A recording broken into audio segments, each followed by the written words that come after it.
বিশ্ববিদ্যালয়ের ছাত্রবৃন্দ এবং আলেম ওলামা বৃন্দ, আমরা জুলাই সনদের ব্যাপারে আমাদের বক্তব্য রাখতে চাই। যেই জুলাই সনদ গ্রহণ করা হয়েছে, সেই জুলাই সনদের মধ্যে বাংলাদেশের 92% মুসলমানের কোনো দাবি মানা হয়নি। জুলাই সনদের মধ্যে ইসলামের রহস্যও নাই। মুসলমানদের আদর্শ, মুসলমানদের শাসন ব্যবস্থা, শিক্ষা ব্যবস্থা, এগুলা কিছুই জুলাই সনদের মধ্যে ইনক্লুড করা হয়নি।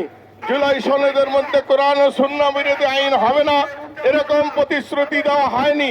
জুলাই সনদের মধ্যে আল্লাহর উপর আস্থা ও বিশ্বাস, যেটা বিগত সরকার রেখেছিল, সেটাও রাখা হয়নি। জুলাই সনদ একটি বিভ্রান্তকর সনদ। এটা মুসলমানদের বিভ্রান্তির পথে নিয়ে যাবে, ধর্ম থেকে বিচ্যুত করবে, ইসলাম থেকে মুসলমানদেরকে সরিয়ে নাস্তিকতাবাদ এদেশে ঢুকাবার চেষ্টা করা হচ্ছে এবং ইসলাম থেকে বিচ্যুত হলে এদেশকে আবার ব্রিটিশ এবং ভারতের কলোনি বানানো যাবে, সেই ব্যবস্থাই করা হচ্ছে। আমাদের নেতৃবৃন্দ জুলাই সনদ নিয়ে অনেকদিন মিছিল বৈঠক করেছেন, কিন্তু সেই বৈঠকের মধ্যে ইসলামের দাবিগুলো না মেনে তারা কেমন করে এই জুলাই সনদে স্বাক্ষর করলো, আমরা যে সেই প্রশ্ন উঠাতে চাই। আমাদের মুসলিম জাতি জানতে চায়, তারা কি আমাদের নেতার উপযুক্ত কি না উপযুক্ত না, তারা কেন ইসলামের কোরআন ও সুন্নাহ বিরোধী আইন পাশ হবে না, এ সমস্ত সংবিধানের মধ্যে সংযুক্ত না করে সেই জুলাই সনদের মধ্যে স্বাক্ষর করল। জুলাই সনদ একটি ধর্মনিরপেক্ষতাবাদ, বহুত্ববাদের সংবিধান। এর মধ্যে সমস্ত নৃগোষ্ঠী, বৌদ্ধ, খ্রিস্টান, অন্যান্য ধর্মকে মুসলমানদের ইসলাম 92% লোকের ইসলাম এর সাথে তুলনা করা হয়েছে। ইসলামকে অপমাননা করে ইহুদি, খ্রিস্টানদের, হিন্দুদের, বৌদ্ধদের ধর্মের সাথে একতাবদ্ধ সাম্য করা হয়েছে। এই সাম্য আমরা চাই না, আমরা ইসলামের সাম্য চাই, যেখানে সম্পদের সুষম বন্টন হবে, যেখানে ধনী গরিব সব একই কাতারে দাঁড়াবে, আমরা এই সাম্য চাই।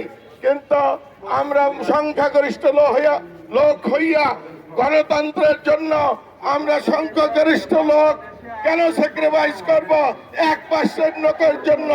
আমাদের আল্লাহর বিধান ইসলাম, আমরা মেনে চলি।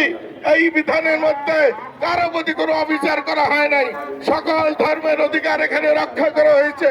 কাজেই আমরা চাই যে কোরআন ও হাদিস মোতাবেক এই দেশ পরিচালিত হবে।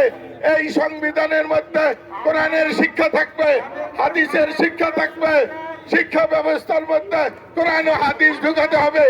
আজকাল দেখা যায় যে আমাদের ছেলেমেয়েরা স্কুল কলেজে ভর্তি হয় মুসলমান হয়ে, কিন্তু সেখানে এমন শিক্ষা লাভ করে যে সারা গরু হয়ে বের হয়, ইসলাম সম্বন্ধে অজ্ঞ হয়ে বের হয়। কাজেই শিক্ষা ব্যবস্থার মধ্যে ইসলাম ঢুকাতে হবে।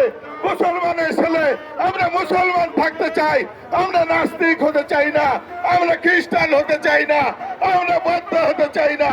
আমাদের সরকার আমাদের এই জুলাই সনদ ঘোষণাকারীদের আমরা বলবো, এই জুলাই সনদের সংস্কার করেন, এর মধ্যে ইসলাম ঢোকান, কোরআন ও সুন্নাহ মোতাবেক দেশ পরিচালিত হবে সেই বিধান ইনক্লুড করেন। তারপরে নির্বাচন করেন। আগে নির্বাচন করে এটা কি মার্কিন কলোনি বানাতে চান, ভারতের কলোনি বানাতে চান? মানুষকে ইসলাম ভুলাইয়া নাস্তিক বানাইয়া এদের শাসন করতে চান? এটা হতে দেবে না। এদেশের তৌহিদি মুসলিম জনতা এটা কখনো মেনে নেবে না। জুলাই সনদের মধ্যে ইসলাম ঢুকাতে হবে, সংবিধানের মধ্যে ইসলাম ঢুকাতে হবে। এই দাবি না মানা পর্যন্ত আমাদের সংগ্রাম চলতেই থাকবে। দরকার হলে আমরা দীপ্ত বিপ্লবের দিকে এগিয়ে যাব, কিন্তু আমরা কিছুতেই এই সমস্ত ইসলামের অবমাননা, আল্লাহর অবমাননা একটা মানব না। আপনারা জানেন জাবুল সরকার আল্লাহকে গালি দিয়েছে, সে এই সমস্ত করার সুযোগ পেয়েছে। এদেশের সংবিধানের মধ্যে ইসলামী শিক্ষা নাই, ইসলাম নাই দেখে তারা অর্ধ শিক্ষিত মূর্খরা এখন যা ইচ্ছে তাই বলে যাচ্ছে। কোনো বিচারের সুযোগ নাই। আমরা বহুদিন যাবৎ বলেছি যে সংবিধানের মধ্যে ধর্ম অবমাননা, মুসলমানদের অবমাননা, কোরআন হাদিসের অবমাননা, আল্লাহর অবমাননা, রসুল সাল্লাল্লাহু আলাইহি সাল্লামকে অবমাননার জন্য বিধান করা হোক, সংসদে পাশ করা হোক। সেই বিধানের মধ্যে যারা এই সমস্ত কাজ করবে তাদের সর্বোচ্চ শাস্তি মৃত্যুদণ্ডের বিধান করা হোক। সেই দাবি আমাদের মানা হয়নি। আমরা চাই জুলাই সনদের নামে এই ভান্ডামি চলবে না। নতুন করে সনদ তৈরি করে তার মধ্যে ইসলাম অবমাননার জন্য, রসুল অবমাননার জন্য, আল্লাহ অবমাননার জন্য মৃত্যুদণ্ডের বিধান থাকতে হবে। এই বিধান না থাকলে একের পর এক নাস্তিকরা, অধর্মীরা আমাদের বিরুদ্ধে কথা বলে যাব। আমরা কোনো বিচার করতে পারবো না, বিচার চাইতে পারবো না। এই অবস্থা অসহনীয় মুসলমানদের। কাজেই আমরা চাবো জুলাই সনদের সংস্কার করা হোক, ইসলাম সেখানে ঢুকানো হোক, সংবিধানে ইসলাম ঢুকানো হোক। আখেরে দাওয়ানা আলহামদুলিল্লাহ।